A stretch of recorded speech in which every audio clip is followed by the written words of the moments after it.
Today, we are diving deep into Susan Cain's amazing book, Quiet, to really unpack the hidden powers of introverts. You know, our whole culture has this massive bias towards the talkers, the risk takers, the people who are the life of the party. But what if we're totally missing out on the greatest strengths of like half the population? So, does this question hit home for you? That little nagging feeling you get in a meeting or maybe at a party that you should be more outgoing, more visible, just louder? Well, if that sounds familiar, you are definitely not alone. That pressure is like a defining feature of our modern world. We're living under what Cain calls the extrovert ideal. It's this unspoken belief that the perfect person is gregarious, an alpha, totally comfortable in the spotlight. But here's the crazy part. It wasn't always this way, not even close. In fact, this whole idea is a pretty recent invention.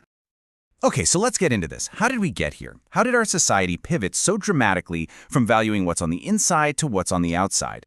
See, before the 20th century, we lived in what historians call a culture of character. People were judged on their inner virtue, their moral fiber. But then, as America industrialized, people started moving to big cities where they had to sell themselves to total strangers. And right on cue, enter Dale Carnegie. This guy was a super shy farm boy who completely reinvented himself as a public speaking guru, teaching everyone that charming people was the ultimate key to success. And by the 1920s, this new culture of personality was in full swing. This slide just lays it all out, doesn't it? Just look at the words: integrity, honor, duty. These are all about your private self, your moral core. And they got swapped out for words like magnetic, fascinating, dominant. All words about how you perform in public. Suddenly, it wasn't about who you were, it was about who you appeared to be. So what's the big deal? I mean, we all want to be liked, right? But this obsession with charisma has created some really powerful and honestly damaging myths, especially when it comes to things like leadership and creativity. And this brings us to what Cain calls the new groupthink. And you have seen this everywhere, from open-plan offices where you can't get a moment's peace, to the constant push for group projects in school. The core idea is that all good ideas have to come from collaboration, but this completely ignores the power of deep, solitary thought, which is where so many introverts and so many breakthroughs actually thrive. This quote from a venture capitalist just hits the nail on the head.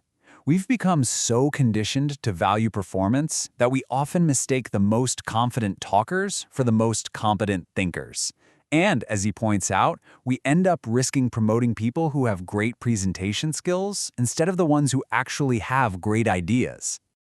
But get this, some of the most influential leaders of our time have been introverts. We're talking about Bill Gates, Charles Schwab, Warren Buffett. I mean, these people prove you do not need to be the loudest voice in the room to build an empire. You need vision, you need persistence, and you need the ability to think critically. And research from Adam Grant backs this up beautifully. He did the study of pizza chains. Now, extroverted leaders, they did great with passive employees. People who just followed orders. But, and this is the amazing part, when the employees were proactive, full of their own ideas, the introverted leaders completely crushed it, achieving 14% higher profits. And why? Well, it's pretty simple. Introverted leaders are just way more likely to listen and let other people's good ideas flourish. Okay, so if being an introvert isn't a roadblock to leadership, then what is it? It's time to reframe this whole thing, not as a weakness you have to overcome, but as a source of quiet strength, your very own quiet superpower. I mean, take Rosa Parks. We have this image of her as this bold, defiant firecracker. But people who actually knew her said she was soft-spoken and shy. Her power came from what they called a quiet fortitude. Her gentle nature is actually what made her act of defiance so incredibly profound. It wasn't an act of aggression, it was a pure act of conscience. And look, we are not talking about some tiny minority here. Look at these numbers. Depending on which study you look at, up to half of the population identifies as introverted. That means in any given room, on any team, half the brainpower might be sitting with the people who prefer to listen and reflect first. This is not a niche personality type. It's a huge, often overlooked part of humanity.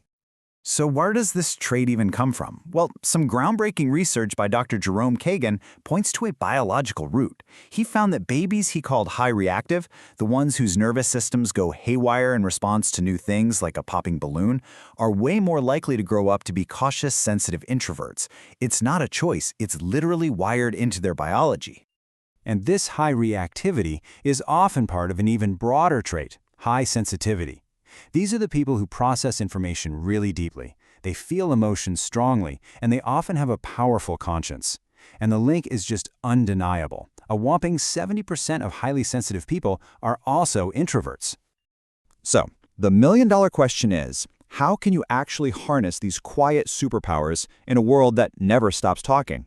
Well, the key is learning how to find your own sweet spot. And Professor Brian Little gives us this amazing tool called free trait theory. It basically says that while our core personality is pretty much fixed, we can, and we often do, act out of character for the things we truly care about. An introvert can give a fiery, passionate speech about a cause they believe in. They can throw a huge party for someone they love. It's not about being fake, it's about serving something that matters to you. But here's the catch. Acting out of character is draining. It takes a ton of energy. And the secret to making it work is creating what Little calls restorative niches. These are those little moments where you retreat. You take a quiet walk, you close your office door, you put on your headphones. It's any space that lets you recharge and get back to your true self. It's all about finding that balance. You know, Mahatma Gandhi, another iconic and deeply introverted leader, captured this idea perfectly. You don't have to shout to be heard. You don't have to be aggressive to be strong. Your quiet, gentle way has its own unique, incredible power to change the world. And really, that's what this all comes down to: self-awareness and self-acceptance. For some people, the right lighting is a giant Broadway spotlight, but for others, it's a quiet, lamplit desk. So the question I want to leave you with is this: what's your lighting? How can you structure your own life to let your quiet power truly shine?